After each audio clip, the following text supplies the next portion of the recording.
Bom, a doença de Parkinson é uma doença degenerativa e progressiva, neurológica, onde o doente acaba perdendo determinadas células na substância negra. São células que produzem a chamada dopamina.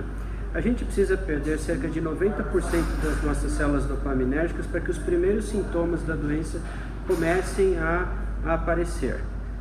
É uma doença que afeta cerca de 0,3% da população mundial, ou seja, cada 1.000 habitantes, 3 vão ter a doença, nas mais variadas faixas etárias.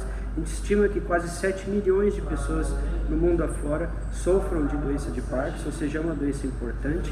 A prevalência aumenta com o avançar da idade, então cerca de 1% mais de 60 anos e vai até 20% quando chega a mais de 90 anos.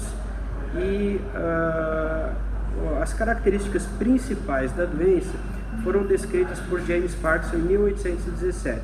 Embora muito se conheça da doença de alguns registros mais antigos, de Galeno na Grécia Antiga, ou dos egípcios antigos na terceira, quarta dinastia, 3.000, 4.000 anos antes de Cristo, a doença foi modernamente descrita por James Parkinson em 1817.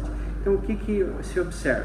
Em primeiro lugar, a lentidão dos movimentos, bradicinesia, que a gente chama, oligocinesia, bradicinesia.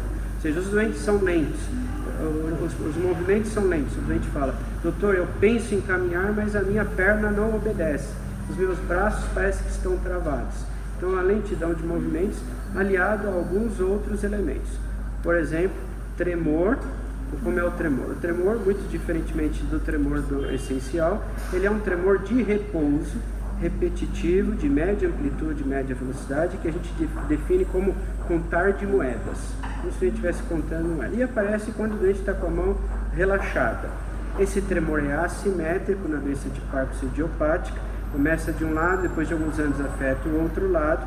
Isso é um marcador importante da doença primária de Parkinson, né?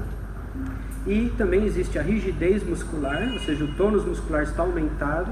A gente percebe isso na clínica quando o movimento do punho ele se dá de maneira interrompida, como se fosse uma roda denteada.